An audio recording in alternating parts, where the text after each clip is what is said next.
L'immense privilège et l'immense plaisir d'introduire cette première conférence de prestige, une série de trois chaque jour du congrès. Et j'ai l'immense plaisir d'accueillir pour cette première conférence quelqu'un que je connais bien, qui travaille dans mon hôpital, qui est quelqu'un qui a de multiples casquettes, puisqu'il est médecin, professeur de physiologie, si je ne me trompe pas, à l'université Paris 6. Il est aussi ancien élève de l'école normale. Il est membre du Conseil national d'éthique et il a son domaine de prédilection, c'est la conscience et l'inconscience. Et aujourd'hui, on a l'immense plaisir donc d'avoir Lionel Nakache qui vient nous parler de la conscience avec un titre qui peut-être va vous sembler un peu ésotérique, mais il va nous expliquer tout ça, qui est « Le monde est-il épileptique ou hyperconscient ? Analyse entre le microcosme cérébral et le macrocosme social ». Lionel, c'est à toi. Merci beaucoup.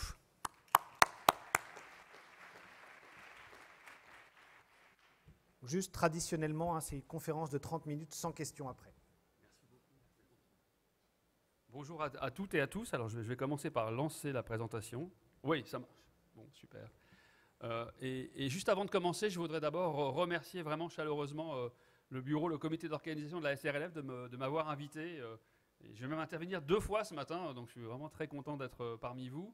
Et je voudrais aussi saluer la mémoire de Jean Mance qui a disparu très tragiquement, dont j'ai appris la disparition comme vous, j'imagine, en début de semaine, voilà, qui était un collègue qui, à la fois sous l'angle de la clinique, de la recherche, de la physiopathologie, de l'anesthésie ou des troubles de conscience, voilà, je pense qu'il a créé un grand vide, il a aussi beaucoup de personnes qu'il a contribué à former. Alors, l'intervention que je vais essayer la petite promenade un peu de jeu de l'esprit que je vais essayer de vous proposer, c'est pas un exercice de recherche traditionnel, c'est pas des guidelines neurologiques ou neurophysiologiques précises, c'est peut-être en référence, vous savez, il y a ce biologiste français contemporain, Alain Prochians, qui est au Collège de France, il définit ses activités comme étant, il y a une partie pour ce qu'il appelle sa science nocturne, qui se traduit par par la rédaction d'essais, ou par, dans son cas, écrire ou construire des spectacles qui visent à penser des questions de la science. Eh bien là, ce dont je vais vous parler, c'est quelque chose qui s'apparente un peu à cette science nocturne, c'est faire usage d'un jeu de l'esprit qui permet de sortir des cadres un peu traditionnels, et notamment pour essayer ici de faire un exercice d'analogie, de pensée analogique.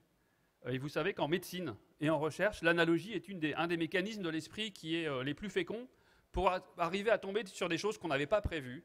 Et donc qui vise à mettre en relation 2 choses complètement différentes, en étant rigoureux et puis en faisant attention que ces 2 choses ne sont pas les mêmes malgré tout, mais vous les mettez en relation toutes les 2, et puis vous jouez le jeu de l'analogie, et vous voyez où ça vous emmène.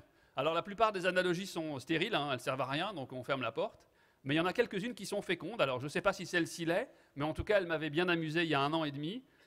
Et donc j'aimerais vous emmener sur cette piste. Donc c'est pour vous introduire déjà au titre. Le monde est-il épileptique ou hyperconscient ? On parle bien du monde et pas d'un individu.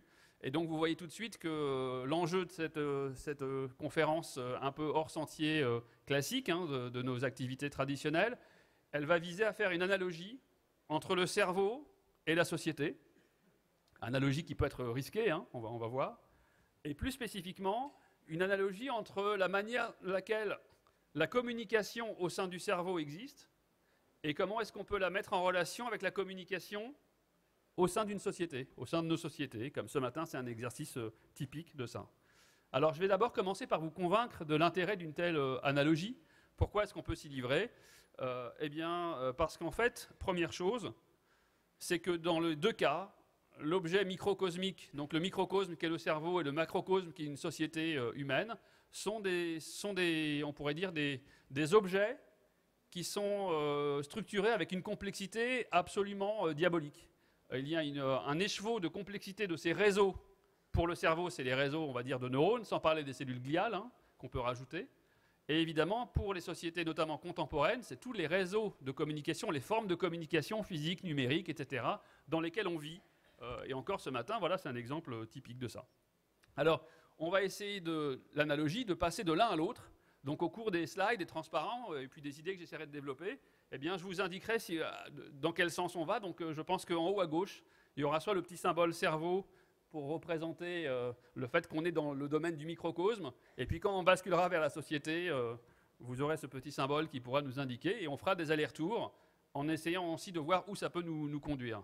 Alors première question, si vous jouez le jeu de l'analogie, pourquoi diable mettre en relation les deux? Je veux dire, à part le fait que quand vous avez une paire de lunettes, ben, vous finissez par voir tout le monde avec votre paire de lunettes, donc quand vous êtes neurologue, vous voyez tout, neurologique, ou réanimateur aussi, etc. Malgré tout, je pense qu'au-delà de ces biais personnels, il y a des authentiques facteurs qui suggèrent qu'une telle analogie mérite la peine d'être jouée, d'être tentée. Première chose, alors là je suis en terrain conquis, je ne vais passer pas beaucoup de temps là-dessus, parlons de la complexité des réseaux cérébraux. Alors évidemment, j'ai ressorti une des vieilles planches de Cajal, vous savez, avec un neurone pyramidal du cortex. Là, on est vraiment, je vais aller rapidement, le corps cellulaire, l'intégration synaptique, avec des messages excitateurs, des messages inhibiteurs. Tout ça, je passe, hein, ça va me permettre de gagner du temps.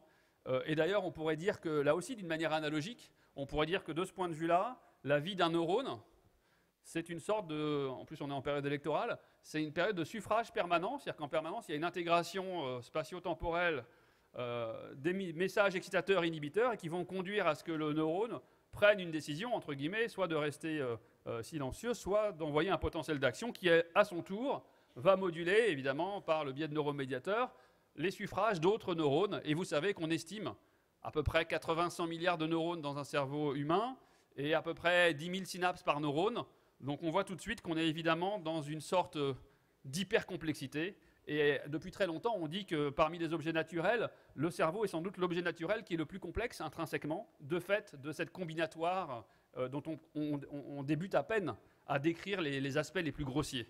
Donc voilà, 100 milliards de neurones fois 10 000 synapses, on est dans le vertigineux, hein, on est dans voilà, les grands infinis pascaliens ou je ne sais pas, mais en tout cas on est dans un objet qui nous dépasse en complexité. Alors pour le cerveau, on peut dire donc le microcosme est complexe. Est-ce que c'est le cas également pour la société ? Je pense qu'on peut dire que c'est le cas notamment pour les réseaux de communication de nos sociétés contemporaines post-industrielles. Et l'exemple que je vais vous donner, je ne sais pas si certains d'entre vous ont vu cet article dans Science, c'était il y a 2 ans. J'adore présenter cette vidéo. Ce que vous allez voir, parce qu'en plus elle illustre la manière de laquelle on peut faire des sciences humaines quantifiées. Alors ce que vous allez voir dans un instant, donc c'est une carte de l'Europe, et ses collègues, Chic et ses collègues, ce qu'ils ont fait, ils ont fait un truc assez astucieux, ils voulaient essayer de quantifier et de représenter visuellement la structuration des réseaux de communication urbains et entre des cités, entre des pays, et l'évolution de cet écheveau de complexité de communication à travers le temps. Et la manière de laquelle ils l'ont fait, c'est très astucieux. Allez sur Science, vous pouvez même télécharger le gros fichier Excel. Ils ont constitué une base de données. Et leur base de données, elle est faite des choses suivantes. Ils ont collecté tout ce qu'on pourrait appeler des acteurs culturels ou intellectuels ou politiques majeurs de l'histoire. Donc ils ont pris, vous allez voir, vous aurez Platon, vous aurez Aristote, vous aurez tous les rois, vous aurez il y a des milliers de gens évidemment. Et pour chacun de ces individus, ils ont juste enregistré le lieu de leur naissance. Et donc vous allez voir chaque vie d'individu, là ça sera un arc comme ça, qui va aller d'un point qui est là où les gens sont nés, en partant du principe qu'on est un peu n'importe où. Ils ne sont pas nés en étant des acteurs culturels ou politiques majeurs ou artistiques. Et par contre, on voit où est-ce qu'ils sont morts. Et évidemment, a priori, là où ils sont morts, nous renseignera davantage sur les centres qui sont des centres importants pour la politique, pour l'art, pour la culture, etc. Et ce que vous allez voir comme film, vous avez le temps qui passe, là on commence à l'an 0, vous allez voir en fait 2000 ans d'évolution, de structuration des centres de communication européens. Et évidemment, au début, on a Rome et Athènes, hein, que je vous représente là. Et puis donc, vous allez voir, ce qui est assez émouvant, je vais me taire dans un instant, vous montrer le film, mais ce qui est assez émouvant, c'est que chaque arc que vous allez voir, c'est une vie humaine. C'est quelqu'un qui naît, qui vit, qui meurt là, etc. Et alors, je vous laisse le voir.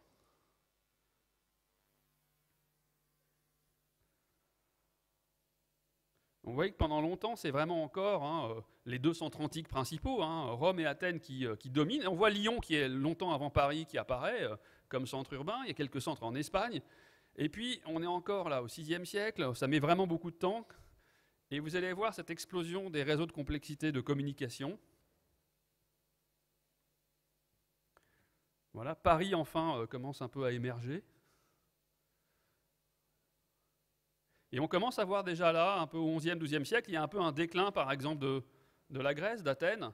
Rome reste encore un centre artistique, culturel majeur. Et là, on voit comme ça l'éclosion de ces réseaux extrêmement complexes. Donc tous ces points qui se promènent, ce sont des vies humaines.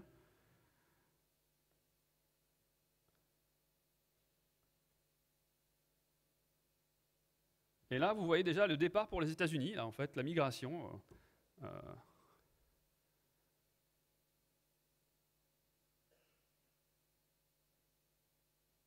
Et voilà, on est là.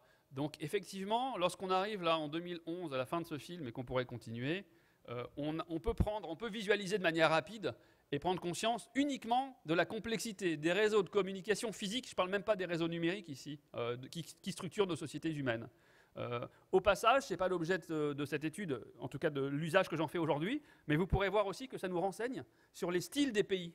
Par exemple, le fait qu'en France, vous avez un immense centre qui est centralisé, qui correspond à notre structure d'État centralisé, qui est Paris, alors que vous prenez par exemple en Allemagne, c'est plutôt une organisation par cité et par ville indépendante qui ont pu croître les unes en parallèle des autres. Et donc vous retrouverez, si vous voulez voir cet article, c'est assez fascinant, comment on peut avoir une sorte de description quantifiée d'aspects qui permettent de décrire assez bien les fonctionnements des différentes sociétés européennes. Voilà, donc là, première introduction, effectivement, on peut partir du point de départ. Dans les deux cas, dans le cerveau et dans les sociétés humaines contemporaines, on a affaire à des systèmes extrêmement complexes en termes de communication. La communication entre les neurones, la communication entre les individus et les centres dans des sociétés. Voilà, donc les deux ont ça. Alors, d'accord, on peut dire, on est d'accord avec vous pour essayer de vous suivre sur la piste de l'analogie, mais moi j'allais plus loin, je parlais même d'épilepsie. Je dirais, est-ce que la société est épileptique? Et je ne cherchais pas en disant ça à faire la couverture d'un grand magazine ou à vous traumatiser. Je pense vraiment au concept d'épilepsie. Alors pourquoi? Pourquoi? En fait, parce que toute cette idée était partie d'un constat. Un constat, je pense, que chacun d'entre nous s'est fait. Le constat même, c'était en vacances que ça m'était arrivé. J'étais en vacances avec mon épouse, on avait fait 4000 km, on se retrouvait sur un bord de plage, on était loin de Paris, etc. C'était très sympathique. Le moment était très singulier. Et pour autant, on avait l'impression rapidement que là où nous étions, ça pouvait être n'importe où. C'est une sorte de bord de plage, avec de la mer, avec des cafés, vous avez toute une infrastructure. Et vous vous dites, en fait, c'est dingue, parce qu'en fait, on a bougé comme jamais. C'est aujourd'hui facile de se déplacer, de voyager, donc de partir d'un point A, du point AB du globe, comme sur le film que je vous ai montré. Ça n'a jamais été aussi simple en termes de vitesse, d'efforts minimes, de coûts qui est en permanence rabaissé, de sécurité dans l'immense majorité des cas. C'est le transport aérien, par exemple, vous connaissez sa sécurité. Donc en gros, on part du principe qu'aujourd'hui, il n'a jamais été aussi simple de se déplacer d'un point A à un point B, et pour autant, au bout du voyage, de plus en plus souvent, on a l'impression qu'on ne s'est pas vraiment déplacé, qu'on retrouve là où on arrive une structure urbaine, des styles de communication, des styles commerciaux, des architectures, des enseignes, etc. En gros, ce dont je vous parle, c'est une sorte de déclinaison du concept de mondialisation, mais qu'on peut aussi revoir comme ça, se dire « Ah, c'est étonnant ». Donc on n'a jamais… Alors j'appelle ça, moi, le paradoxe du voyage immobile. C'est que vous voyagez, mais vous ne voyagez pas. Et que vous prenez un exemple, là on est dans un congrès, pour les gens qui ne sont pas parisiens, et moi quand je ne suis pas à Paris, pendant très longtemps, il y a 20 ans, vous vous dites « Bon, qu'est-ce que je vais rapporter à mes enfants, à mes amis, etc. » Et puis là où on a abandonné cette idée, non pas qu'on ne veuille pas faire des cadeaux aux gens, mais parce qu'on ne trouve rien de spécifique qu'on ne trouverait pas ailleurs. Donc le fait que vous ayez une sorte de réduction de la complexité, de stéréotypisation de beaucoup d'endroits, pas tous les endroits, mais de plus en plus d'endroits, c'est le symptôme qui, moi, symptôme entre guillemets, qui a attiré ma curiosité en me disant « Ah, c'est étonnant », parce que si on se penche sur cette idée du voyage immobile, donc le paradoxe, le fait que c'est très facile de se déplacer, mais en fait on ne se déplace plus, pas aussi facilement subjectivement qu'avant. Alors voilà un exemple, bienvenue à Paris, là c'est au centre Beaugrenelle, mais on peut faire quelques milliers de kilomètres, aller à Los Angeles, c'est très différent, ou à Tel Aviv, ou à Tokyo, ou ailleurs. On peut dire que le mall commercial américain, c'est vraiment l'archétype de ce dont je parle. Mais c'est vrai aussi pour les centres urbains, pour les aéroports, pour les hôtels, les restaurants, vous êtes un peu toujours n'importe où, un peu au même endroit, quoi. Alors si on essaye d'analyser ce symptôme du voyage immobile, on se trouve avec une sorte de réduplication massive des lieux. Donc on a l'impression que c'est le même lieu. Vous savez, je ne sais pas s'il y a des adeptes de neuropsychologie parmi vous, mais par exemple, en neuropsychologie, il y a des syndromes qu'on appelle les paramnésies réduplicatives, où il y a des patients qu'on voit qui pensent qu'ils sont à Paris de Montréal et qu'ils en voient 2, 3, 4, 5. Il y a des tableaux où vous faites des réduplications mentales de lieux, d'endroits, voire de personnes, etc. Donc on a une sorte de réduplication massive à l'échelle de la planète de plein en plein de lieux, de styles de représentation, et qui sont associés à une hypercommunication physique, ce que je vous montrais, donc des régions qui communiquent, des régions de la société, des individus, qui communiquent beaucoup plus qu'auparavant, mais cette communication perd en complexité, et elle arrive à une perte de différenciation, c'est-à-dire qu'in fine, les différents lieux qui composent la planète se ressemblent de plus en plus, et ils perdent un peu leur singularité, leur spécificité, etc. Alors si maintenant, là vous avez vu, je vous avais prévenu, là on est toujours dans le macrocosme, mais si dans le cadre de cette promenade analogique, vous dites, bon, on va projeter ces attributs, ces propriétés dans le cerveau, est-ce que je connais quelque chose dans le cerveau qui corresponde à un état d'hypercommunication entre les régions cérébrales, mais dans lequel cette hypercommunication s'accompagne d'une chute radicale de la complexité des messages échangés entre les régions cérébrales et d'une perte de différenciation, c'est-à-dire que les cortex, qui ont chacun les différents réseaux neuronaux, ont leurs codes, les codes neuronaux des régions perceptives, motrices, mnésiques, etc., et que tout, à l'unisson, fait un truc hyper indifférencié et hyper peu complexe. Eh bien, évidemment, ça existe, c'est une crise d'épilepsie. D'où le lien, à partir du symptôme du voyage immobile dans le macrocosme, à une projection dans le cerveau et dire, ah ben oui, ça, on pourrait le décrire sous l'angle de cette analogie comme l'équivalent sociétal du phénomène de l'épilepsie dans le microcosme, une sorte d'épilepsie sociétale, l'épilepsie d'une société. Alors on peut jouer ce jeu, et c'est un peu vers ça que je voudrais continuer à vous amener, parce qu'effectivement, et c'est ça ce qui est intéressant, c'est que dans l'analogie, en général, vous commencez par mettre en rapport des choses qui n'en ont pas, des choses qui ne sont pas les mêmes. Vous commencez par extraire des propriétés, ce qu'on a fait ensemble. Ah oui, sous l'angle de la communication, de la complexité des réseaux de communication, on peut rapprocher A avec B. Ici, le cerveau avec la société. Une fois que vous faites ça, vous partez d'un des deux domaines. On est parti de la société, on a illustré ce que j'ai appelé le voyage immobile. On en extrait des propriétés, et quand on les projette dans l'espace ici du microcosme, on tombe sur la crise d'épilepsie. Mais là où c'est intéressant, c'est que c'est circulaire. C'est-à-dire qu'une fois que vous êtes maintenant dans le microcosme, en l'occurrence le cerveau, vous pouvez vous dire, ah ben alors on va continuer ce jeu de l'analogie puisqu'il nous amuse. À quoi ça correspond? Quelle est la conséquence pour un cerveau et pour un individu du fait d'avoir une crise d'épilepsie? Qu'est-ce qui est vraiment problématique dans la crise d'épilepsie? Eh bien évidemment, vous le savez mieux que moi, c'est que le phénomène, il y a évidemment toute une sémiologie d'épilepsie que vous connaissez bien, partielle ou généralisée ou secondairement généralisée, etc. L'épileptologie est un domaine en soi, mais on peut dire, pour aller vite, et notamment du point de vue des patients, le symptôme qui de loin est le plus péjoratif et le plus difficile, c'est la perte de conscience. C'est quand une crise d'épilepsie conduit l'individu à perdre conscience. Et là aussi, je suis content d'être parmi vous, parce que lorsque j'expose ces idées à des publics ou des interlocuteurs qui ne sont pas médecins ou qui ne sont pas évidemment réanimateurs, ils ont plus de mal à comprendre cela, mais vous savez qu'une des grandes découvertes de la neurophysiologie du XXe siècle, c'est de comprendre que la vigilance, l'éveil et la conscience ne sont pas les mêmes choses. Autrement dit, on peut évidemment perdre la vigilance et perdre la conscience, le coma par exemple, ou l'anesthésie générale, ou le sommeil profond, mais on peut aussi avoir des états dans lesquels des patients vont continuer à avoir un éveil cortical, avoir un éveil comportemental, garder des yeux ouverts, voire avoir un tonus postural, etc., et pour autant ne pas être conscient. Les deux exemples principaux, c'est évidemment de manière un peu tragique ce qu'on appelle les états végétatifs, un patient qui a les yeux ouverts, qui n'est pas dans le coma, il n'est pas dans le coma, mais il a les yeux ouverts, mais il n'est pas conscient. Mais on a des phénomènes moins dramatiques en général, plus transitoires, ce dont on parle aujourd'hui, c'est que dans des crises d'épilepsie, soit crise partielle complexe par exemple, ou dans l'épilepsie absence par exemple, eh bien vous avez des patients, évidemment, vous savez bien, ils ont un tonus postural, ils ont les yeux ouverts, ils ont même souvent des automatismes, mais ils ne sont plus conscients d'eux-mêmes ni de l'environnement. Donc, dans le jeu de notre analogie, on va se dire, ah, on est reparti maintenant vers le cerveau, et on se rend compte que dans le cerveau, l'épilepsie, son problème principal, c'est la perte de conscience. Perte de conscience, la vigilance est préservée, ce n'est pas le coma. Il y a encore des actions sensorimotrices qui sont encore effectuées, mais simplement, il y a la perte, et c'est ça qui va aussi nous intéresser, la perte du point de vue subjectif. Être conscient, c'est une vaste question philosophique, mais pas que, mais être conscient pour nous, c'est quoi? C'est avant tout la capacité à se rapporter subjectivement nos représentations mentales. Je suis en train de parler, vous m'écoutez, je me souviens de quelque chose, etc. Je perçois tel objet. Donc quand vous êtes capable de vous rapporter des états mentaux, vous êtes conscient. Quand vous ne pouvez pas, vous n'êtes pas conscient. Et donc ce que perdent les patients épileptiques dans une crise avec trouble de conscience, ça va être surtout cette capacité à observer leur propre comportement.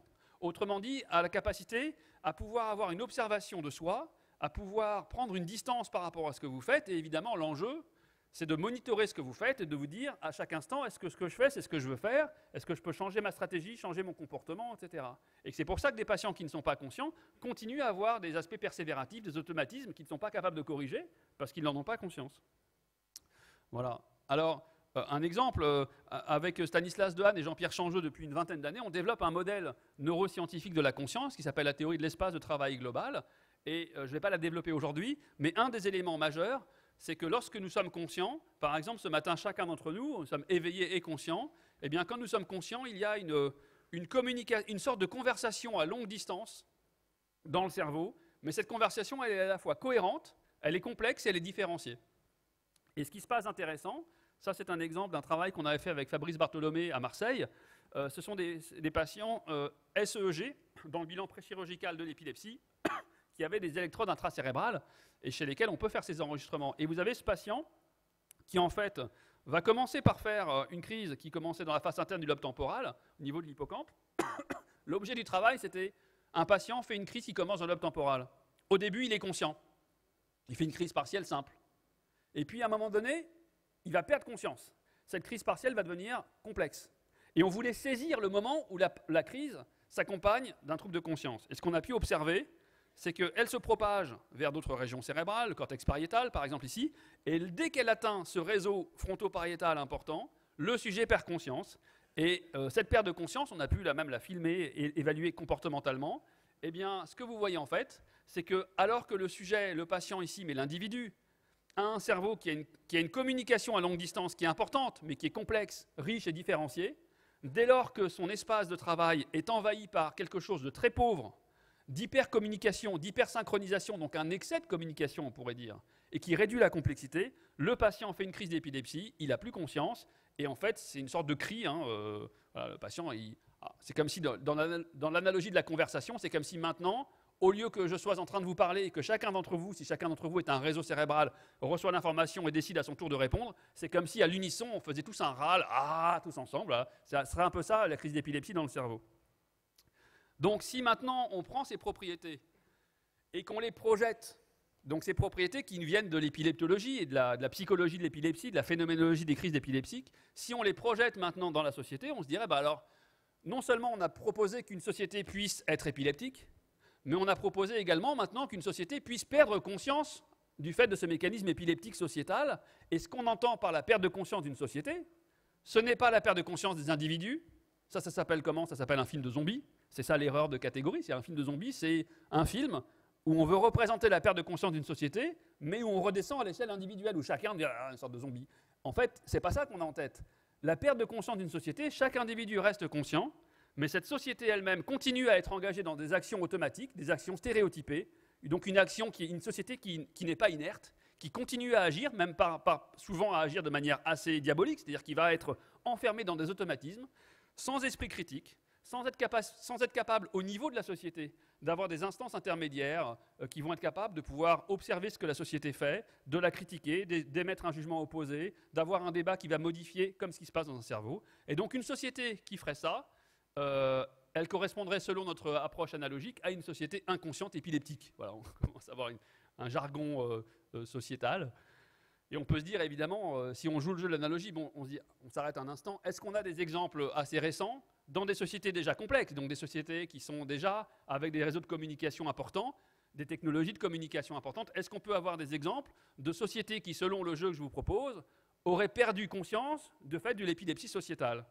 Et évidemment, ce sur quoi on tombe, c'est les grands totalitarismes du XXe siècle. C'est-à-dire, si vous reprenez notamment le nazisme et le stalinisme, et que vous listez les propriétés de ces sociétés, vous retombez sur des scénarios où, en réalité, on pourrait dire ces sociétés perdent conscience par ce mécanisme que j'essaie de proposer. C'est-à-dire que vous avez une synchronisation massive des esprits des individus par le biais de la propagande qui a été inventée ici. Aussi, le fait, et c'est intéressant, je fais attention à l'horloge, c'est intéressant, mais par exemple, vous vous rendez compte que, à la fois dans les régimes nazis et staliniens, ce sont des régimes dans lesquels vous aviez une infrastructure de technologie de communication qui n'existait pas auparavant. Le développement du transport ferroviaire, le développement de l'automobile, et pas seulement pour une élite réservée, mais pour la voiture du peuple, hein, Volkswagen, les autoroutes qui permettent de propager des individus dans des faisceaux de communication très rapides, les autoroutes qui ont été inventées par le régime de Mussolini, comme vous le savez, hein. Et la même chose pour la propagande, pour la radio, pour la presse, pour les médias unidirectionnels. Donc on voit naître des sociétés qui ont des outils de communication qui peuvent favoriser ces phénomènes-là. Donc je passe là-dessus. Donc vous avez une perte en fait des singularités individuelles. Et puis aussi, ce sont des régimes qui sont caractérisés par leur lutte active contre toute possibilité de critique de l'action de la société qui est en cours. Et donc vous avez une extinction de toutes les structures démocratiques. Donc ça serait, selon notre analogie, une perte de conscience sociétale. Alors, il faut faire attention. Pardon. Attention parce que y a des erreurs à ne pas commettre. La première, je l'ai déjà signalée, c'est que quand vous faites une analogie, merci. Quand vous faites une analogie, il y a deux erreurs principales à ne pas commettre. Un peu de suspense.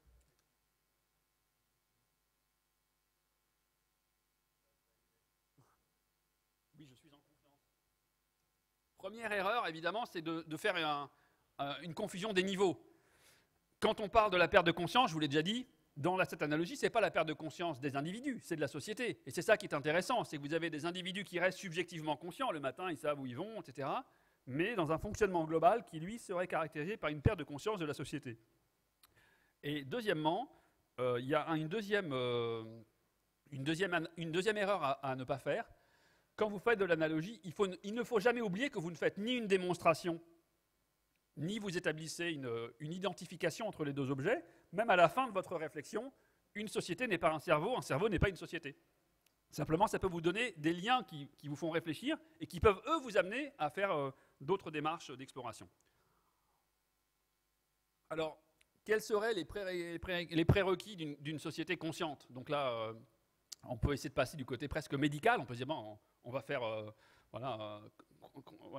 conduite à suivre face à une perte de conscience épileptique, quoi. Alors d'abord, on pourrait se dire que, de la même façon que les patients épileptiques, vous savez qu'au long cours, dans l'épilepsie maladie, hein, je ne parle pas d'une crise, mais dans l'épilepsie maladie, un des éléments les plus importants de la prise en charge des patients, c'est ce qu'on appelle l'hygiène de vie. Ce n'est pas à vous que je vais l'apprendre. Eh bien, on peut réfléchir à l'équivalent de l'hygiène de vie dans des sociétés qui sont comme les nôtres, et qui va, évidemment, cette hygiène de vie, elle va vers l'éducation avant tout, vers la protection de ce qu'on appelle une démocratie en réalité, hein, pour arriver à limiter tous ces phénomènes de violence induits par ces phénomènes épileptiques sociétaux. Donc l'éducation, l'accès à la culture et à l'esprit critique, à la pensée critique évidemment, la liberté d'expression qui doit être évidemment garantie, assurée, la séparation des pouvoirs, on remonte à Montesquieu, évidemment en France par exemple, l'indépendance des grands organes, de la justice, des médias, la protection des citoyens. Quand vous vous dites ça, vous pouvez vous dire, là moi j'ai l'horloge, il me reste que 3 minutes.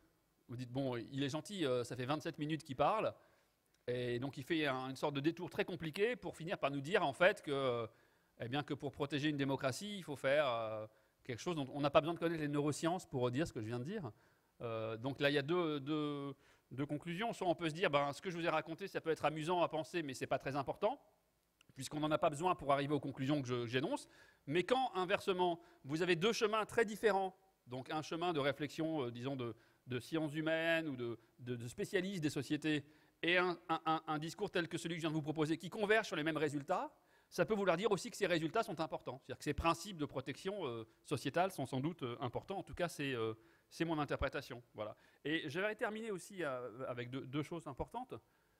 Je n'aimerais pas qu'en partant d'ici, vous pensiez que je vous ai servi une sorte de discours un peu pessimiste, vieille barbe un peu négative.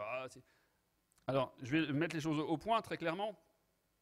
D'abord, si on perd conscience, c'est qu'on était conscient. Donc la bonne nouvelle, c'est que déjà, on a atteint un niveau de société consciente.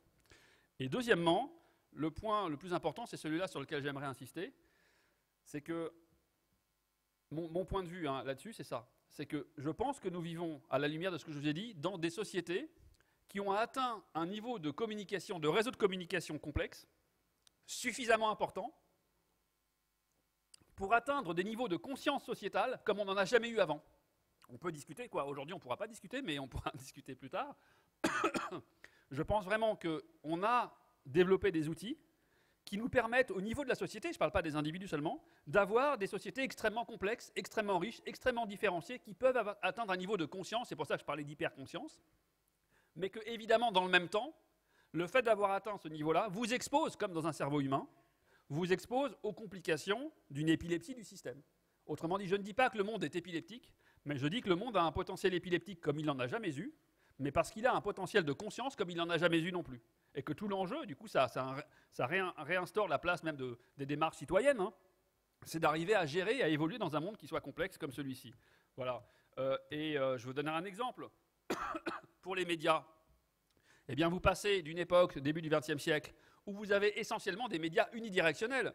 Vous allumez la radio, vous recevez votre presse, vous allumez votre télé, avec des chaînes très peu nombreuses, très centralisées, une censure politique, tout ça, c'est du top-down pur. Et puis, évidemment, vous inventez le téléphone, ça veut dire vous inventez des structures qui permettent déjà de faire un échange bidirectionnel entre deux individus. Vous inventez tous les outils de communication avec lesquels on travaille, qui permettent que lorsque quelqu'un reçoit quelque chose, il va pouvoir immédiatement, non seulement recevoir, mais renvoyer quelque chose. Et cette possibilité d'avoir des boucles réentrantes de communication dans la société, c'est important. En soi, ce n'est pas nécessairement fabuleux, puisque évidemment tous ces outils sont exposés à des phénomènes d'épilepsie, on le voit bien, d'enflammer des réseaux sociaux, des trucs comme ça. Mais le fait que ça existe installe la possibilité de phénomènes réentrants qu'on n'avait pas auparavant et qui peuvent du coup donner plus de poids à des démarches individuelles, on l'a vu dans plusieurs événements récents, ou à des démarches d'individus ou de groupes de sociétés ou de groupes d'individus qui ne sont pas en charge de pouvoir traditionnel d'une société. Donc je pense à nouveau qu'on vit dans une société qui est beaucoup plus complexe qu'auparavant et que cette complexité, ce n'est pas nécessairement une source de mauvaises nouvelles, mais c'est une source d'un potentiel à la fois positif, mais aussi de menaces importantes et du coup qui réinstaure notre place de citoyen. Voilà. Alors vous voyez, je ne suis pas candidat à l'élection présidentielle, mais je veux dire juste, l'analogie, en fait, pour moi, est intéressante comme ça. C'est quand vous ne partez pas avec une idée préconçue, que vous voyez qu'il y a un lien entre, ici, le symptôme initialement du voyage immobile, et vous jouez de l'un à l'autre, et vous voyez où ça vous emmène, et comment vous pouvez développer ces idées qui peuvent être ensuite creusées, et échangées, et corrigées. Voilà. Et si vous voulez lire toutes les facettes de l'analogie, c'était un essai que j'ai publié l'an dernier, L'homme raisonnable, avec un jeu de mots sur le réseau. Voilà. Mais je vais m'arrêter là parce que j'ai terminé mon temps et je vous remercie pour votre attention consciente. Voilà.